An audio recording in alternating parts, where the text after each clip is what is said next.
As Chancellor of the University, I'd like to welcome you all to this dialogue event.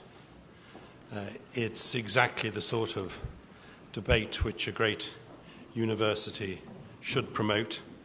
As you know, we're going to listen to a discussion about the nature of human beings and the question of their ultimate origin.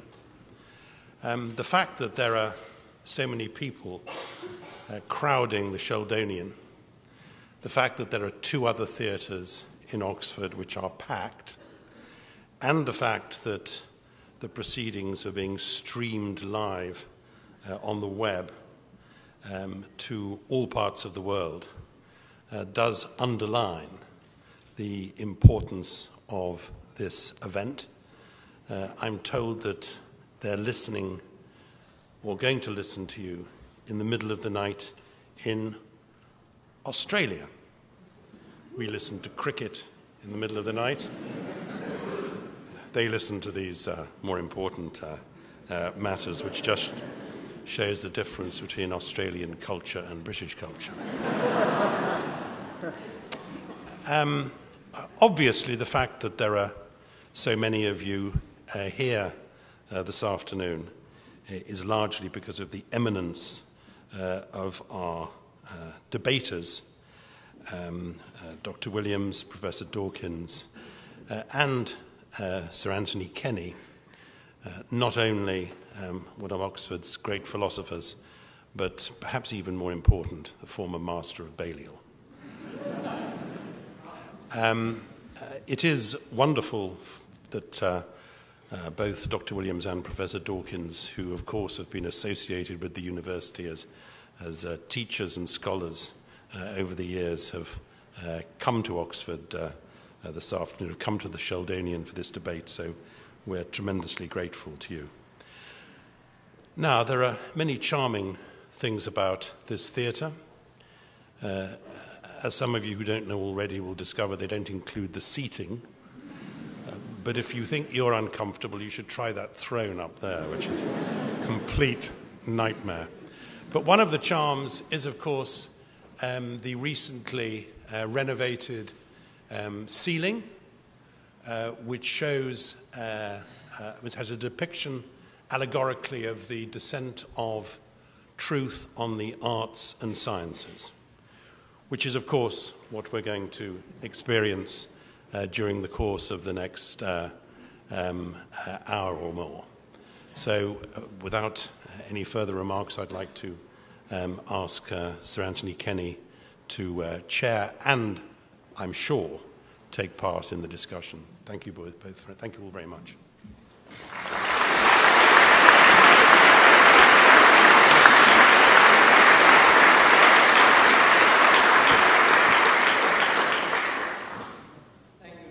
For those kind words. I'd like to make a few housekeeping remarks initially. The discussion will last until 5:30, but it will end quite promptly. We are all agreed that we would prefer there to be no applause, please, until, if you feel like it, at the very end. A number of you have been kind enough to submit questions in advance.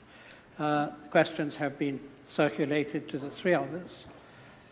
And what will happen is that if at a suitable point in the debate it appears to one or other of us that a question is particularly apposite, we will then read it from the cards which have been provided. I'm sure we all have cards in our own hands, but it's nice to have these trumps which have been supplied.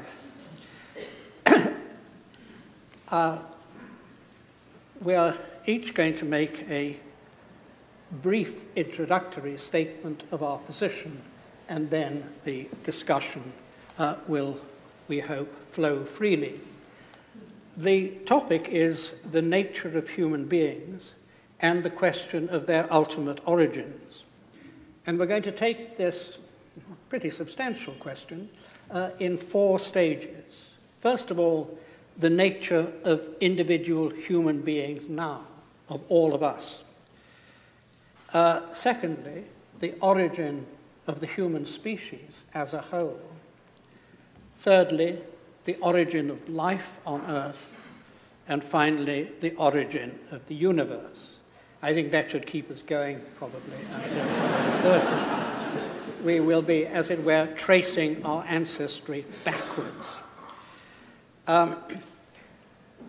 Neither of my fellow symposiasts need any introduction from me, but I'd like very briefly to introduce myself and say why I am sitting between these two protagonists. I'm myself a philosopher, and I'm an agnostic about the existence of God. I don't know whether there's a God or not. I'm open to persuasion, either way. I'm flanked by two people who claim to know the answer to the question I don't know the answer to. So I sit here as a representative of ignorance. Archbishop, may I ask you to introduce yourself? As well as being Archbishop of Canterbury, I've, over my career, taught theology and some philosophy in universities, particularly in this university and in Cambridge. I have a long-standing interest in the history of theology and the history of what we rather unhelpfully call spirituality, that is, how Christians pray and understand their praying, and also a long-standing interest in the arts in general, and literature and drama and poetry in particular. So some of that will probably creep into what I say later. Do I say any more at this stage about the subject matter? Perhaps, yes, I think you would. Yes. Well, let me then, to kick things off, venture a sort of definition. Human beings, it seems, are the only bit of the universe we know about that talks about the universe. The only bit of the universe we know about that seeks to represent the universe and makes claims about truth-telling. And because of that, we, as part of that universe, are able to affect the ongoing life of the universe in certain ways, some of which we understand clearly and some of which we don't understand at all clearly. There is, in our understanding and our knowing, an element of what you might call feedback into the life of the universe. And I guess that one of the things we might want to talk about is what kind of difference it is that human beings make, the nature of the freedom we exercise, or independence, within that universal order. But within that, I would say human beings as language users have a particularly powerful central role, and that's a question to our understanding: why and how do we use language? The relation of language and consciousness in this making a difference to the environment we share. It's not a matter of absolute discontinuity with the animal world around us, far from it. But if we are looking for distinctives, this seems to be the area where we look. And just to conclude a very brief position placement, it does seem that we live in a universe which, while we would all have difficulties, I suspect, with calling it anthropocentric, is anthropogenic. It's the kind of universe that has produced conscious language-using subjects, that is, us. And part of what we're looking at today is exactly how we understand that, whether there is a question we can answer about the origins of such subjects in the universe. So I think I'll leave it there. Thank you. Well, first I'd like to say what a privilege it is to be discussing with Archbishop Williams. I was very interested in the way you began, and it reminded me of two things which Julian Huxley said. One was evolution has become conscious of itself, and he meant in humanity. And the other is a poem that he wrote which I can't remember all of it, but it begins, "The world of things entered your infant mind to populate that crystal cabinet." And I think that resonates with what you were saying, Archbishop, about the uniqueness, as far as we know, of humanity as being capable of, as I would put it, getting a model of the universe inside our heads. And no doubt we'll come back to this idea. I think it's extremely interesting. I was singing to myself in the shower this morning, and I realized that it was a hymn. I'm a cultural Anglican. I'm not going to sing it now. I will just say it. It's a hymn that we probably all know.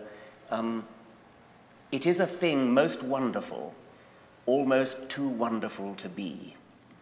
I'm afraid the hymn goes off the rails rather after that point. That's when it picks up. But I think that it is a thing most wonderful, almost too wonderful to be, that at least on this planet, and possibly on billions of other planets, but certainly on this one, the laws of physics have conspired to make the collisions of atoms get together to produce nothing that any physicist would have dreamed of, but to produce things like us, to produce plants, trees, kangaroos, insects, and us, to produce collections of matter, collections of atoms that don't just obey Newton's laws in a passive way. They don't obviously disobey them, but not in a passive way, but which move and jump and spring and hunt and flee and mate and think, at least in our case, which is a quite astonishing thing to have happened, and we know since 1859 how it happened.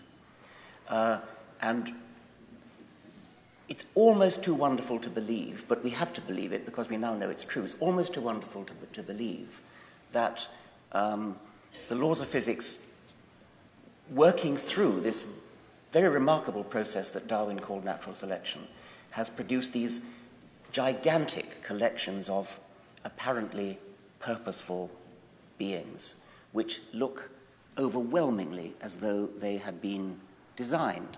They carry a terrific illusion of design which fooled humanity until the middle of the 19th century. Now, I think that Darwin's achievement in doing that was not only a magnificent achievement in itself, but it was a triumph of science which can be generalized to science generally, because once Darwin had solved the problem of how you can get big, complicated, purposeful, and apparently designed things out of very simple beginnings, once Darwin had solved that problem, it then gives courage to the rest of science that the same thing can be done in general, and that we shall end up understanding literally everything as springing from almost nothing, or according to some modern physicists, even literally nothing. And I think that that is a truly wonderful thought. When I say almost too wonderful to be, it's a thought that is extremely hard to comprehend and believe, and many people have great difficulty in believing it, and resort to what, in my view, is an unsatisfactory resolution to the problem, which is to say, an intelligence did it. That seems to me to be an evasion of the question, an evasion of the scientific responsibility to understand how things come about, how complicated things come about in terms of simple things. So I'll stop there for a minute. Thank you. You began by agreeing quite a bit with each other, and then tended, you particularly, Richard, to some disagreement. Before I stoke that disagreement, I'd like to make sure we do agree on three very simple things. That is, that the three of us all believe in truth, namely, that there is such a thing as objective truth, and it's not just an ideological construct to keep the lower classes down, or whatever postmodernists say. Secondly, that we all believe in logic. That is, that we think that if two statements flatly contradict each other, they can't both be true. And thirdly, that we all believe in science, that we think it is one of the greatest of human achievements, and that we all owe the scientists of many generations a great debt of gratitude for the way in which they have improved the world. Is there any dissent to that, or qualification? No. Now, can I suggest a line of disagreement, or ask for clarification of what you said? You said that the laws of physics were, of course, never disobeyed by atoms, and I'm sure that's true. You also said the laws of physics have created us. Now, it seems to me that there are two different things there. There's nobody is going to say that the laws of physics are being regularly broken. But that doesn't say that the laws of physics alone determine what happens. In a game of chess, nobody breaks the rules, but the rules of chess do not dictate the game.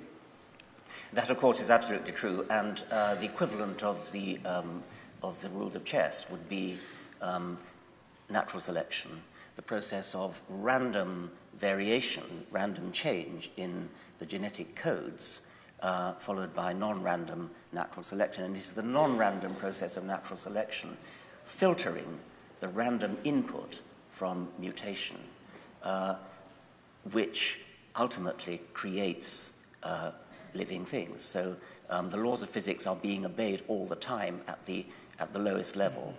And the complexity is the same sort of complexity as when you play chess, when a computer plays chess, when a computer does anything for that matter. I mean, computers are only machines in which electrons are whizzing around obeying the laws of physics. But the layers of complexity on top of that, the layers of software complexity, produce the ability to play chess or do a spreadsheet or whatever it is. And that's where one of my questions comes in. You spoke about how Darwinian selection offers a complete explanation of how we are here and why we're here. Darwin doesn't seem to me to have very much to say that helps with the problem of consciousness, which both philosophically and scientifically remains an enormous area, which I don't see very much advance in the scientific explanation of. And one of the things which makes me wary of simply saying we have recourse to the laws of physics and that's it, is the question of consciousness. What is it that grounds the first-person perspective, which we are currently sharing in this discussion? I agree that that is deeply mysterious. As a materialist, I suppose I'm committed to the view that consciousness is something that emerges from brains, within brains. Nobody understands how, and I regard that as one of the problems for the future. And I think it will be solved eventually by a combination of neuroscience and computer science, probably. What I would say is that when one identifies a problem that science has, such as consciousness, and says, we don't yet understand X, and it happens to be consciousness in this case, then we should remain agnostic, as Sir Anthony has said. What we shouldn't do is immediately jump to, I don't understand it, therefore it must have something to do with God. And I'm not suggesting that we buy in God to get us a cheap get-out-of-jail card on consciousness. But what I am interested in is what it means to say that this is the kind of universe in which consciousness will happen given these coordinates. Because it seems to me that the question is not, is there some point at which God interferes to say, let there be consciousness? The question is, does an entire universe, a system of physical law which produces something not obviously physical, does that require some context of intelligence that is not simply the intelligence of one finite? I think that's the question we're going to be discussing in our fourth stage, the origin of the universe. I'll back off. Without leaping straight to God, can I ask about the soul? Consciousness is something we share with animals. A lot of the higher animals are conscious too. So if we're talking about something special to human beings, I think it isn't consciousness. But many people have thought that human beings have special souls, souls which are different from any animal psychic organism, and souls which are immortal. Can I ask if you think that is correct? I'd want to go in between those two poles of consciousness as an obvious fact about animal life and something called the soul, and ask about self-consciousness, about the capacity of human beings to tell stories about themselves. We are beings who tell ourselves about ourselves, ask questions about ourselves. St. Augustine saying, I have become a question to myself, as a definition of the life of human spirit. We tell jokes, we fantasize, we empathize, we even pray. All of that is an activity of self-reflexive consciousness in a way which doesn't seem to fit at the animal level, and that seems to me to have something to do with the fact that some of us believe we are capable of a relationship with that unconditional creative energy that we call God.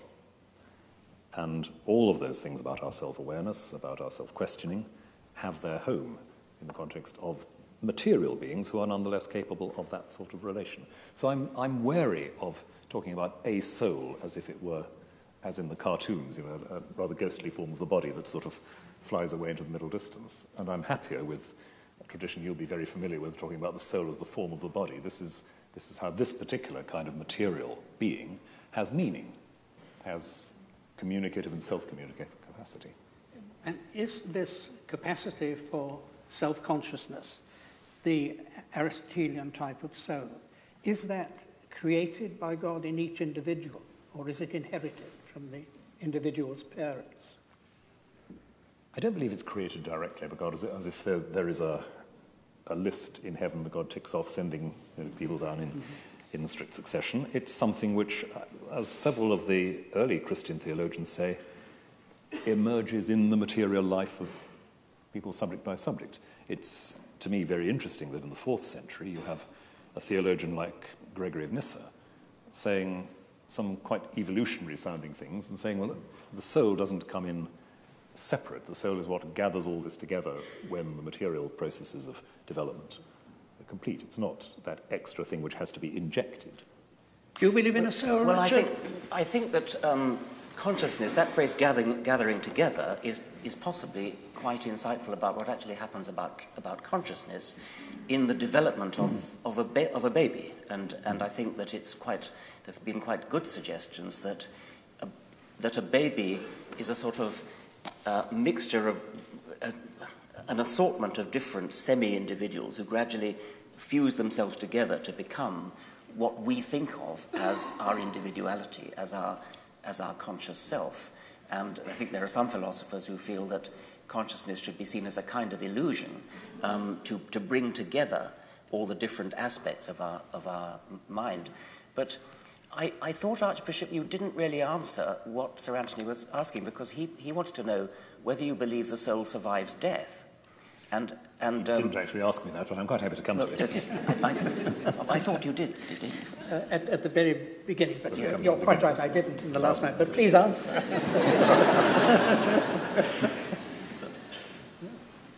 The short answer is yes. The long answer would take quite a while, so bear with me a moment.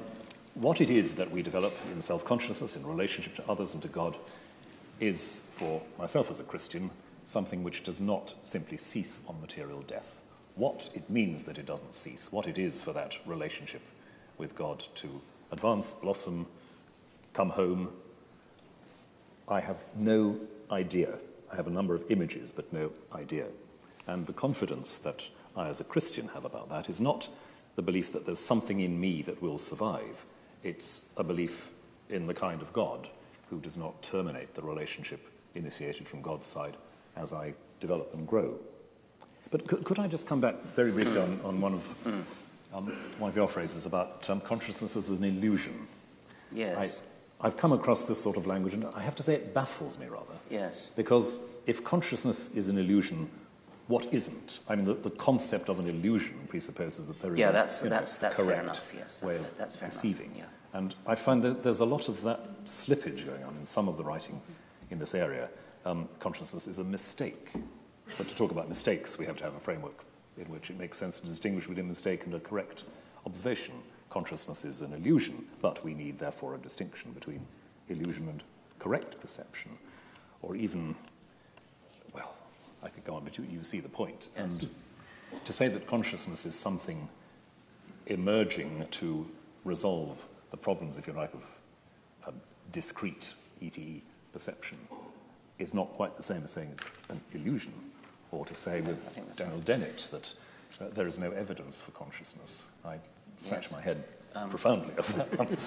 I have a colleague who when one gets into this argument and they come to the point where one says, well, we don't actually have any evidence that any of the rest of us are maybe I'm the only one who is, and so on. And he finishes the conversation by saying, I'm not conscious. The thing that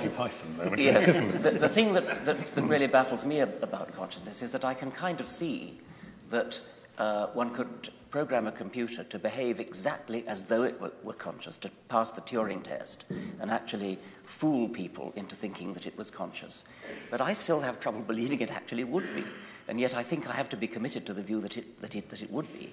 Well, I think it's sad that you're committed to that view. I think it's rather sad that you're committed to that view. Well, why? Computers are human tools. They can't even add two and two together. They are tools that are used by human beings, by human programmers. They can't even tell the time, and they wouldn't know what to do it if they did. Put it another way, if I may.